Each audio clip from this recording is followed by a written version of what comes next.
So what's the truth about making your first $1 million? I'm gonna give you 8 rules of the jungle. I call it the jungle. If I had control of my life, what would I have done differently? I'm gonna tell you. It's kind of a foreword to what I'm about to say. Okay? And that is, number 1, I would have started a business before age 12 with the encouragement of all the people supposedly around me, school teachers, blah, blah, blah, the elders, parents, everything. Number 2, I would have traveled as much as I could. Going, of course, with a parent, but travel. This is, by the way, instead of school as we know it. Number 3, I would have mastered a musical instrument. Number 4, learning 4 languages fluently. Basically, the school system is garbage, okay? People get mad when I say that, but I'm gonna call a spade a spade. Now, I didn't have control of my life, and you didn't have control of your life when you were 12, so you got stuck with all this monotonous nothingness. In that forward, if that had happened to you and I, we'd be a lot closer to our goals financially. Because as Warren Buffett says, the most correlated or causative factor in making your first $1 million is the age at which you start. So the first rule of the jungle, and I call it the jungle, by the way, because trying to make your first $1 million, everybody wants to make $1 million. It's a jungle out there. Trust me. People are going to come out of the woodwork. They're going to come out of the woodwork. They're not going to like you. They're going to be envious. They're going to call you out. It's going to be some family members. There's going to be some supposed friends. It's going to be society at large. People get mad about this subject of money. Trust me. So, rule number 1 of the jungle, because the jungle has different rules.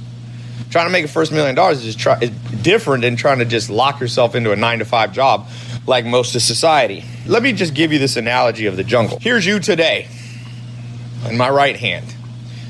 Here's where you want to go in my left hand. Here's the pot at the pot of gold at the end of the rainbow. So that's making your first $1 million. In between there's a jungle. Now, that's a perfect analogy, perfect metaphor for what I'm talking about. A lot of people want to go across this, but very few do. And that's why I use the word jungle. It's not a playground out there. You have to understand, in the law of supply and demand, there's only so much money in the world, okay? And everybody wants it. There's no people. Look, every other thing you can bring up in life, people will turn down. So, for example, let's say your goal is to get married and have 2 kids. There's millions of people who don't want that goal. Let's say your goal is a religious goal. You want to, you're a Christian or you're Muslim or whatever, and you want to achieve spiritual goals. There's millions of people who don't have that goal. Let's say your goal is to run a marathon. You want to run the Boston Marathon, complete it. There's millions of people that don't care. But if you say to people, hey, you want this lottery ticket? It's $1 million lottery ticket. Everybody will take it. Maybe 1 out of 100 million people will say no, but everybody will take it, which means it's more competitive than basically any other activity, any other goal you could have. Because money equals freedom for people. Money equals the ability to accomplish their other goals. So everybody wants money. So rule number 1 is, it's a jungle because everybody wants it. And so if you think it's going to be easy, if you think it's a jungle with no thorns and no vines and no alligators and no spiders that are all around ready to bite you, that's the perfect metaphor. And the reason people are so surprised and most people give up on their way to making their first $1 million is they weren't expecting a jungle. So what's number 2? That's kind of a big picture. Let me give you a practical rule of the jungle for making your first $1 million. And that is, you should start with a service type business. Service type business.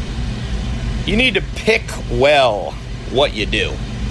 Pick well what activity you're going to focus on as you go across the jungle. Here's you today. There's a jungle. The other side is your first $1 million. And my suggestion, practical suggestion, is you start with a service business. You do not start with something that takes a lot of capital, even if you could borrow it. So what are service businesses? What do I mean? Well, before the internet, a great example would be like a dog walking company, or another one would be like a personal chef or a personal trainer. These are all service service-based businesses. So those are kind of old school, traditional. Those have been around for 50, 100 years, mowing people's grass. Fast forward to today, I suggest you build an internet-based service business because you can scale it, you can reach people quicker, you're not limited by your own neighborhood. Start a social media marketing agency. Another one is an e-commerce agency or an Amazon agency. You help people who have an existing business, you sell your time and you help them sell on Amazon. A lot of people who are business owners do not know anything about the internet and they don't want to learn. The average business owner is over 50, 60 years old in most parts of the world. So if you know a little about the internet, you can sell your time as a service provider in a way that's much more likely to make you six figures at least. But I just want you to know, to get across the jungle, most people don't choose well. And therefore they have no chance before they ever started. Really, they got no chance. So after you pick well, pick the right idea, pick the right business, what's the third rule? The third rule is you have to have thick skin. I see a lot of people trying to make their first million or whatever it is their goal. And I see them getting thrown off by the smallest inconsequential thing. And I go, welcome to the jungle. I don't think you're going to make it. I'm going to bet against you. The first thorn bush that you bumped into that scratched you just a little bit, maybe didn't even draw blood. You're sitting here like, oh, I got to stop. Come on, guys, give me an hour. I need to patch myself up. Oh, okay. This is the jungle. That's nothing. That's child's play. You find me somebody who the first little thorn, like maybe your first business idea is going to fail and you're going to lose 6 months of your time and $10,000 or maybe $50,000. The first person just goes, ha ha, good one. Now I know what not to do next time. That's the person I'm betting on. Okay? So rule number 3 of the jungle is you better have thick skin or you better not enter and just be happy with a 9-to-5 job.